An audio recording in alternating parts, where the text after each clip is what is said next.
안녕하세요. 반갑습니다. 신산 진로 컨설팅의 신산 원장입니다. 오늘은 2020년 경자년의 일간별 12운성 운세에 대해서 강의를 해드릴까 합니다. 일단 시간 관계상 제가 칠판에 간목부터 개수까지 이렇게 일간별로 표기를 해놨는데요. 칠판을 보시면서 설명을 해드리겠습니다. 자, 오늘 제 강의의 주제는 2020년 경자년의 일간별, 간목부터 개수까지 일간별로 12운성으로 봤을 때 어떠한 운세의 흐름이 있겠느냐, 여기에 대해서 일단 설명을 해드릴 텐데요. 자, 일단 간목부터 한번 보겠습니다. 간목일간. 예를 들어서 뭐 갑자일주라든가 갑인일주라든가 갑신일주라든가 갑오일주라든가, 자, 이런 간목일간은 2020년 경자년이 되게 되면 욕지가 되지요. 여기는 대체적으로 12운성에서 목욕이라고 하는 욕지가 되지요. 자, 이렇게 이제 욕지가 되면 12신살로 뭐 다른 말로 년살이라고도 하지요. 연살이라고도 하는데, 즉 도하의 작용이 강하게 일어나기 때문에 내년 경자년에 자수가 어둠에 도하지요. 특히 이제 간목일간 같이 목욕지에, 욕지에 해당을 하면 대체적으로 긍정적인 측면에서는 인기가 있습니다. 대인관계에서 상당히 유리하고 사람들과 이렇게 화합하고 어떤 모임이라든가 이런 쪽에서 이제 두각을 나타내고, 반면에 부정적으로 해석을 하게 되면은 대체적으로 이 욕지에 놓이게 되면은 남녀의 썸씽, 애정이라든가 이렇게 이성 간의 문제가 이제 발생한다. 이제 주색 잡기라든가 이런 쪽의 간목일간들은 조금 주의를 하면 좋습니다.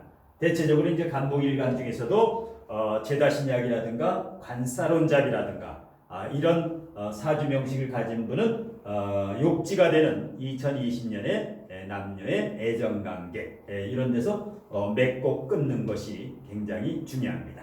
그 다음에 경자년에 경금이 오기 때문에 간목일간에 이게 너무 신약하게 되면 간목일간이 예를 들어서 간목일간에 천간에 을목이 있으면 갑경충을 하더라도 일단 을목이 을경합으로 경금을 잡아주기 때문에 큰 폐해가 없는데, 일단 신약한 이 간목일간은 갑경충을 하게 되면은 다소 부정적으로 이렇게 이제 작용을 하고, 그래서 대체적으로 이제 신강한 간목일간, 예를 들어서 갑인이라든가 을묘라든가 이와 같이 신강한 간목일간은 2020년 경자년은 대단히 유리하다.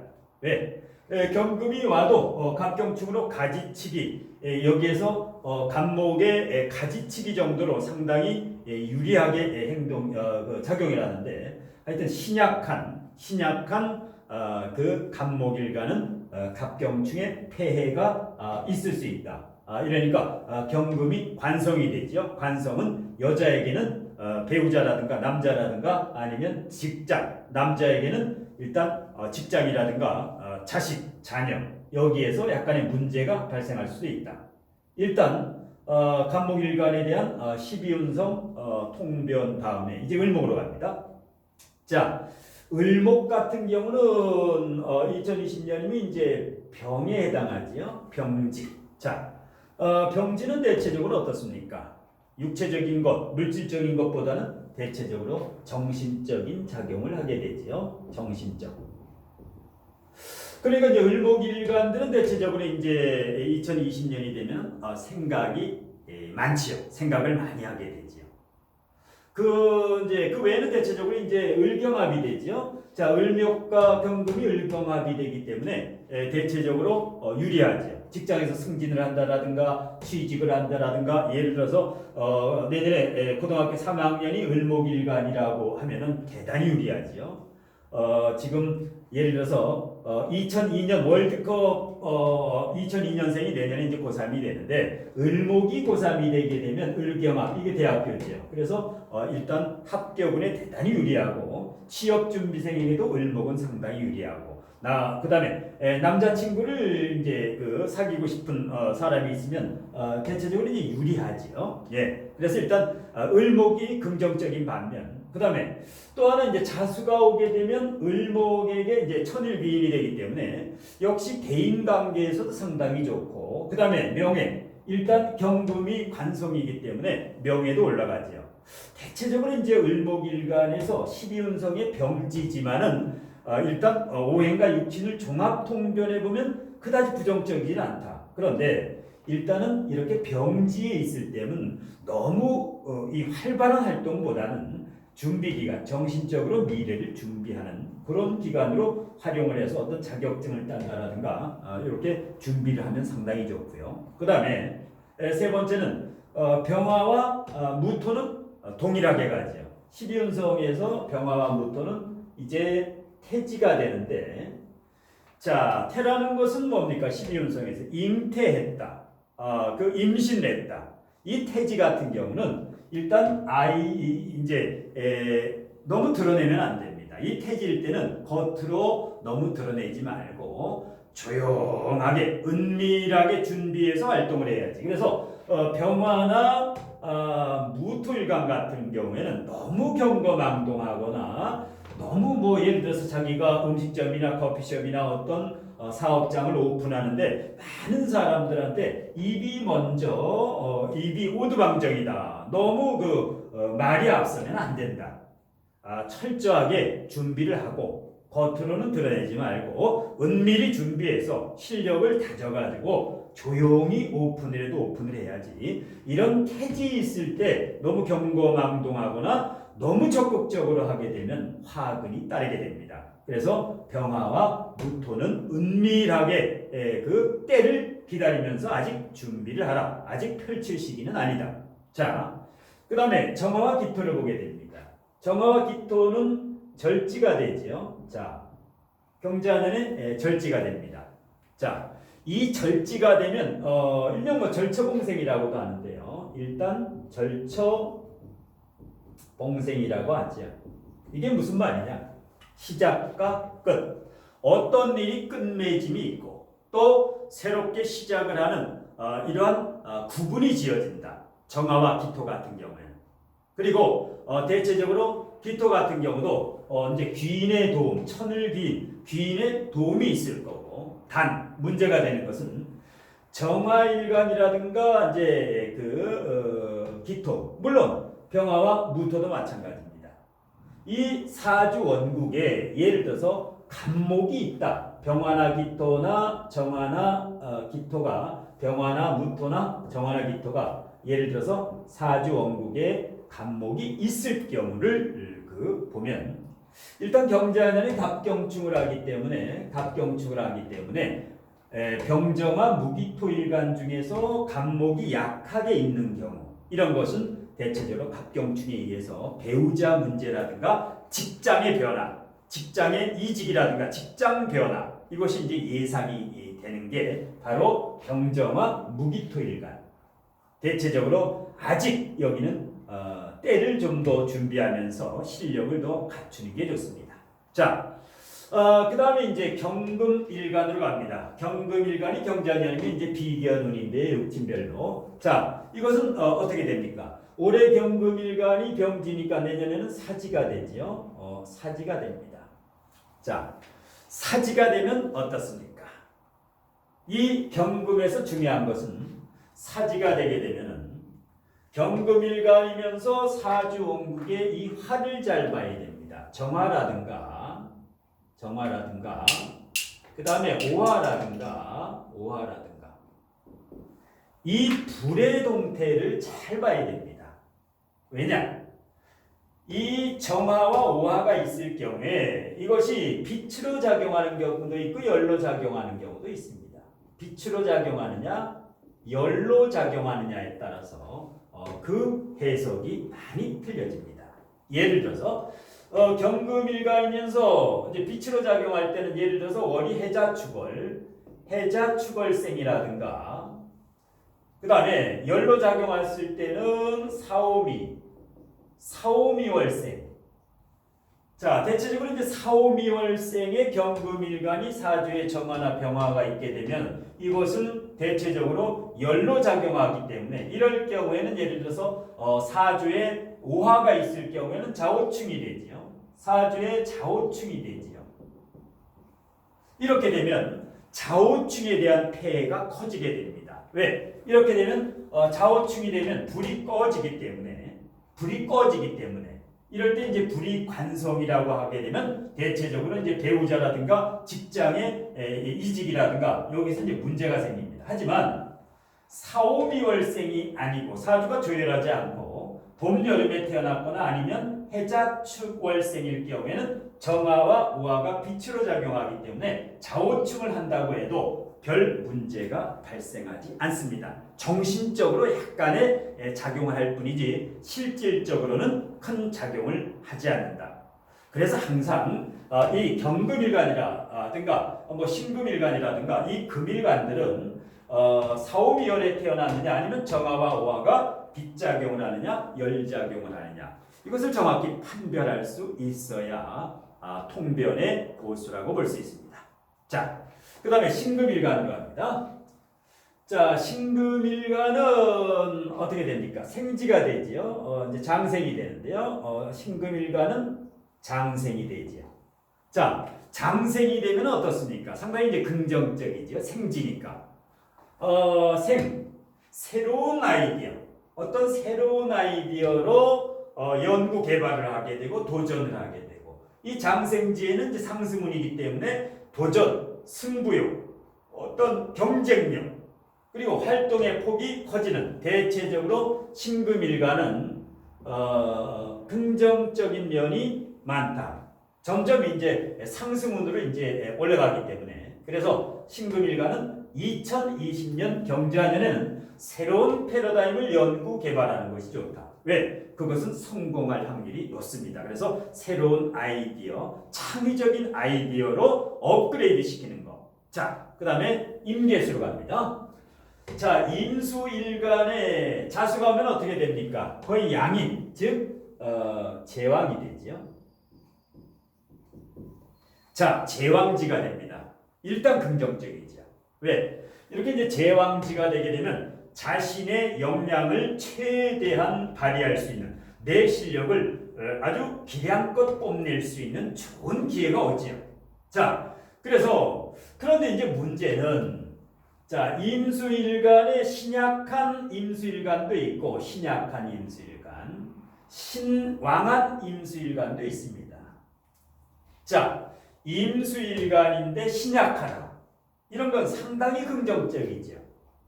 그런데 신약한 임수일간이 내년이 되게 되면 제왕지가 오게 되면 하는 일마다 아주 적극적이게 일을 추진하게 되고 자신감이 붙고 아주 당당해지지요. 반면에 신앙하면은 X지요. 자, 임수일간인데 사주에 금수가 강하다. 이렇게 되면 어떻게 됩니까? 신앙하다라고 하면 고집이 똥고집으로 돌변하지요. 그 다음에 자존심이 너무 강해지지요. 그래서 남의 말을 잘 안 듣고 내 뜻대로 하려고 하는. 그래서 일단은 고집불통이 되기가 쉽다. 그래서 같은 임수일간이라고 해서 제왕이 와서 다 좋은 게 아니라 신약한 임수일간은 분명히 좋지만 신앙하거나 신강한 임수일간은 상당히 부정적이다. 그래서 항상 신앙한 임수일간은 내년에 운은 좋은데 일단 자신의 역량을 발휘할 기회는 맞습니다. 그렇지만 너무 자기 주장과 자기 논리보다는 협의, 소통, 타협을 할 수 있어야 됩니다. 신약한 임수일간은 이제 물 만난 고기지요. 완전히 자신의 뜻을 충분히 펼칠 수가 있습니다.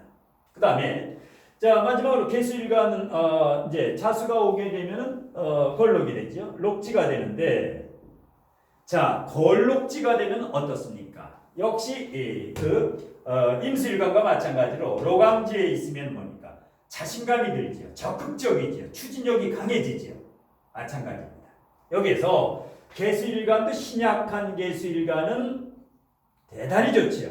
협력자도 오고 천을기인도 오고 일단 후원자도 오고 멘토 스승 좋은 인연이 되지요. 신약한 개수일간은. 그런데 신강하거나 신왕한 경우는 마찬가지입니다. 임수일간과 마찬가지로 개수일간도 신앙하면은 자기 고집, 자기 주장이 너무 강해지니까 문제가 어떻게 됩니까? 부부 불화가 오게 되지요. 부부 불화라든가 갈등수라든가 뭐 각방을 쓴다라든가 이런 탁한 기운이 오는 경우. 그래서 대체적으로 이제 운을 펼칠 기회는 오나 신강사주는 부부불화를 없애려면 어떻게 됩니까? 마음 수행 공부를 많이 해야지요. 그래서 신강한 임계수일간은 자기 마음을 다스리는 너무 자존심만 고집하지 말고 그래야 평온하게 이렇게 갈 수가 있다.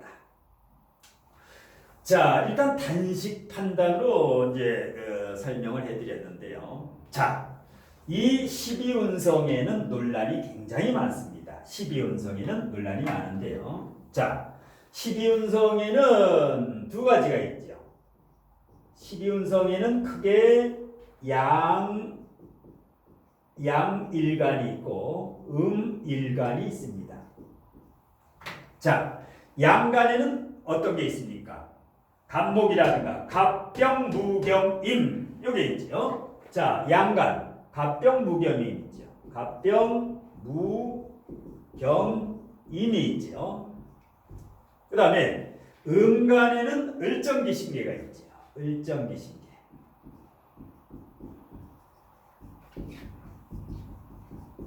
자, 제가 왜 칠판에다 이거를 구분을 해놨느냐. 자, 12운성은 2, 3천년 전부터 지금 현재까지도 해석에 논란이 많고 정확한 답이 나오질 않았죠. 이러다 보니까 12운성이 상당히 필요한 이론은 맞는데 어떤 분은 12운성을 적용을 안 한 분도 많습니다. 또 어떤 분은 12운성을 적극적으로 적용을 했는 분도 많습니다. 왜? 12운성 양간은 대체적으로 잘 맞죠. 그런데 12운성의 음간을 활용하면 잘 안 맞는 경우가 있어요. 을정 기신계 같은 경우는 대체적으로 왜 이 양간은 잘 맞는데 음간은 맞지 않느냐. 여기로부터 이제는 새로운 12운성 이론까지도 대두하는 이런 자체는 좋습니다. 기존의 12운성이라든가 새로운 12운성이라든가 여기에서 단식 판단의 모순점을 개발 연구해서 석사학위도 내고 박사학위도 내고 이래서 12운성 쪽에 아직 정확한 통변집이 우리나라에 없는 실정이다. 그런데 제 나름대로 12운성에 있어가지고 똑같이 같은 잣대로 적용하면 안 됩니다. 양간 같은 경우는 자 실질적이고 물질적이고 물상적이고 피부로 와 닿는다는 얘기죠. 형이 하학적이라는 얘기죠. 형이 하학적이다. 눈에 보인다. 이 작용이 피부로 느껴지고. 그런데 음간은 어떻습니까? 음일간의 12운성을 적용하다 보면은 이 같은 피부로 느끼질 못합니다. 이러니까 음일간은 대체적으로 정신적으로 작용을 합니다. 심리적으로 작용합니다. 그 다음에 물상적으로 작용하지 않고 형이 하학적으로, 형이 상학적이죠. 눈에 보이지 않는 추상적, 형이 상학적, 즉 추상적으로 작용을 하게 됩니다. 이러니까 이것을 똑같은 잣대로 양간과 같이 적용해서는 음간에 대한 양간이 예를 들어서 90% 맞는다고 하면 음간은 60, 70% 정도밖에 맞질 않죠. 그래서 해석을 할 때 동일한 구조의 동일한 잣대로 음간과 양간을 해석해서는 여기서 오류가 나옵니다. 그러지 않아도 12운성은 뭡니까? 일단 12운성만 가지고 판단하는 것은 단식 판단이죠. 이 자체는 종합적인 판단이 아니죠. 그래서 항상 단식 판단에는 오류가 따르기 마련입니다. 그래서 일단 그러면 이 음간의 12운성에 이 100% 맞지 않는 부분을 보완을 할 수 있는 게 바로 통근 투간, 투출. 힘의 색이죠. 이 통근, 투간, 투출을 적용을 하면은 90% 100%의 정확성을 높일 수가 있습니다.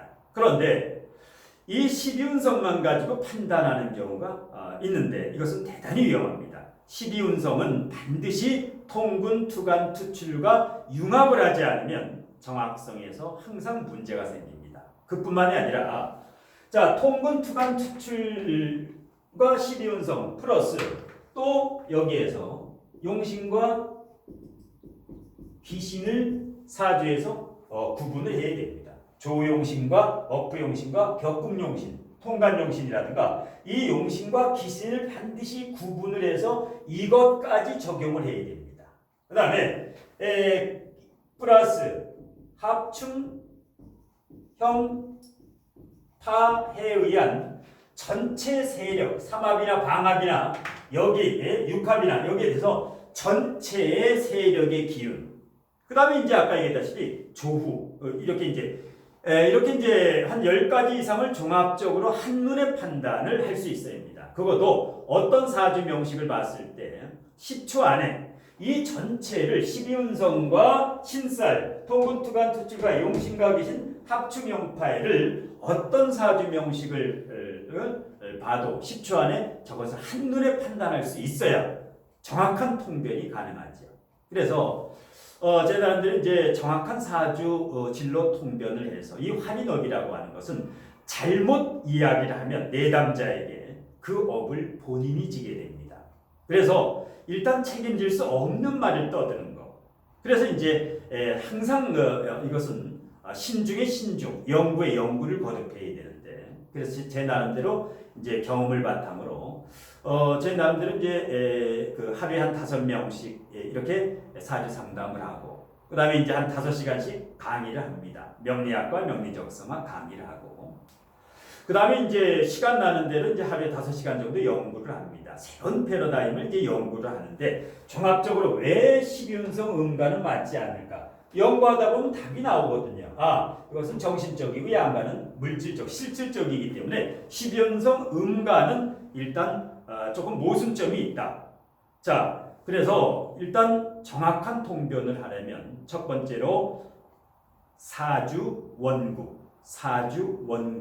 50%에서 60% 주안점을 원국을 분석하는데 심혈을 기울여야 됩니다. 두 번째는 대운에 대해서 한 20-30% 중점을 두고 사주 원국이 5-60%라면 대운 여기가 약 한 20-30%의 중요성, 그리고 세운, 경자년의 운세, 신축년의 운세, 이민년의 운세, 이 세운은 10% 정도밖에 차지하지 않습니다.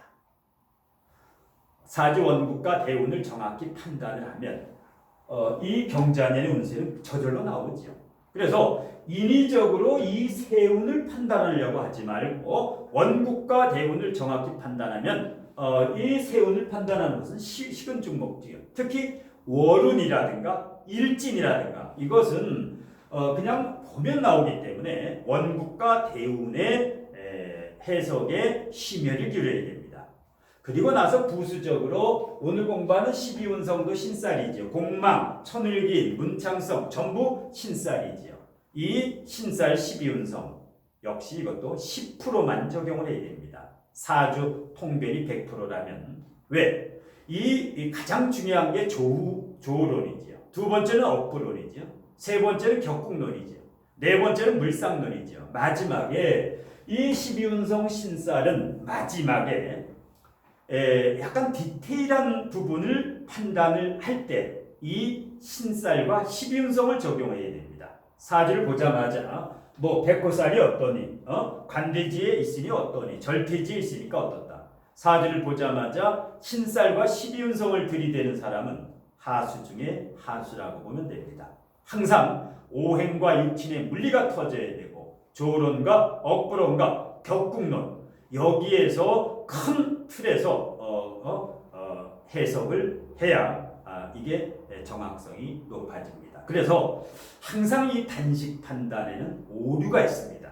그래서 12운성이 아무리 좋아도 12운성만으로 그 사람의 운을 판단하는 것은 이것은 30%도 맞지 않습니다. 그래서 최소한 10가지 정도, 10가지 정도를 종합적으로 한눈에 적용을 할 수 있어야 됩니다. 자, 일단 2020년 경자년은 물질적으로, 재물적 이쪽으로는 수축이 됩니다.